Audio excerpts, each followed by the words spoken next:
ఉమ్మడి తెలుగు రాష్ట్రాల ప్రజలకి అడ్వాన్స్గా హ్యాపీ న్యూ ఇయర్, సంక్రాంతి శుభాకాంక్షలు. కొన్ని ముఖ్యమైన విషయాలు, ముఖ్యంగా యువతకు, యూత్ పిల్లలకు, కుర్రోళ్లకు ఈ వీడియోని తీసి నేను పంపించడం జరుగుతుంది. రేపు ఒక్కరోజు ఆగితే ఎల్లుండు నూతన సంవత్సరంలోకి అందరం కూడా అడుగు పెడతాం. ఎక్కువ శాతం ఇప్పుడున్నటువంటి పరిస్థితుల్లో యాక్సిడెంట్లు ఎట్లా జరుగుతున్నాయి అనేది మనం చూస్తున్నాం. చాలామంది పిల్లలు కూడా, యూత్ పిల్లలు 16 సంవత్సరాల నుంచి 35 సంవత్సరాల వరకు మొత్తం కూడా 6 దాటిన తర్వాత బైక్ మీద వెళ్ళేటప్పుడు ఎవరిని చూసినా కానీ ఒక రకమైనటువంటి స్మెల్ వాళ్ళ దగ్గర నుంచి వస్తుంది. అంటే మత్తుకి బానిస అవుతున్నారు పిల్లలు, మాదక ద్రవ్యాలకి.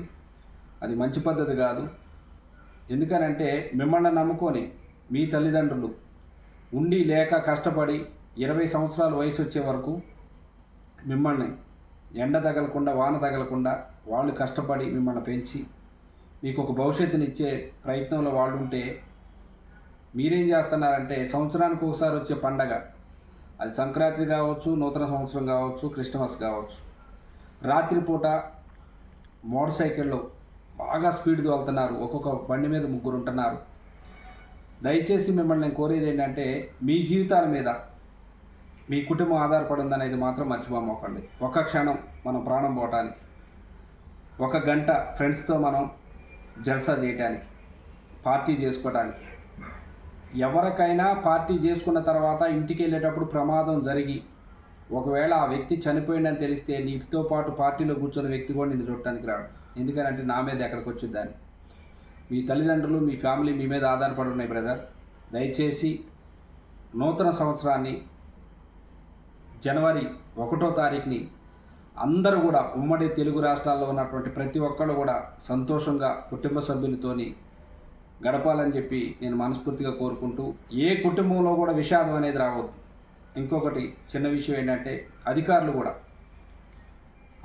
కూడా పాపం వాళ్ళ ఫ్యామిలీలు వదిలిపెట్టి రాత్రి అనక పగలనక మనకేమీ కాకోకుండా కాపలాలు కాస్తూ, పోలీస్ అధికారులు కావచ్చు, వేరే అధికారులు ఎవరైనా కావచ్చు, మన కుటుంబాలని క్షేమంగా కాపాడేందుకు వాళ్ళు ప్రాణాలు సైతం త్యాగం చేసి వాళ్ళ కుటుంబాలను సైతం వాళ్ళు పండగ రోజు కూడా ఇంటికాడ ఉండకుండా మనకి కాపలా ఉంటూ మనల్ని కాపాడాలనే ప్రయత్నం చేస్తుంటారు పోలీస్ సోదరులు కూడా. వారికి ప్రత్యేకంగా ధన్యవాదాలు. ఇంకొకసారి మళ్ళీ నేను చెప్తున్నా, వీడు చెప్పేది మనం ఏంటని అనుకోవద్దు దయచేసి. నేను చూస్తున్నా, ఎందుకంటే పోయినసారి జనవరి 1 కొన్నోళ్ళు ఇప్పుడు ఈ పండగ లేరు. క్షణావేశం, తొందరపాటు, మనం తీసుకునే మత్తు కానీ, మనం తాగే మాదక ద్రవ్యం కానీ ఒక 10 నిమిషాల పాటే ఉంటుంది. అది తర్వాత మన జీవితం ఏంటనేది మీరు ఆలోచించుకోండి. ఆరోగ్యాలు పాడైపోయి ఇవాళ యువత 16 సంవత్సరాల నుంచి 30 సంవత్సరాల్లో ఉన్నటువంటి కుర్రోళ్ళు అనేక మందికి కిడ్నీలు పాడైపోయి, ఊపిరితిత్తులు పాడైపోయి, హార్ట్ స్ట్రోకులు వచ్చినటువంటి వాళ్ళు చాలామంది ఉన్నారు. ఎందుకంటే తాగుడు వల్ల.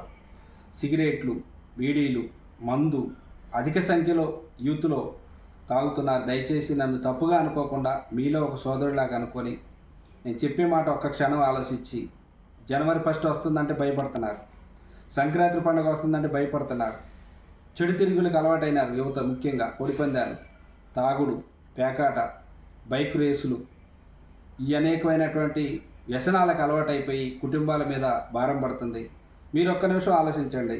ఒక కుటుంబంలో ఒక తండ్రి, ఒక తల్లి కొడుకుని, ఒక్కగానొక్క కొడుకుని 20 సంవత్సరాలు కష్టపడి పెంచిన తర్వాత ఒకవేళ జరగరాంది జరిగి ఆ కుర్రోడు కనుక చనిపోతే ఆ ఫ్యామిలీ ఎంత నష్టపోతుందో మీకు తెలియదు.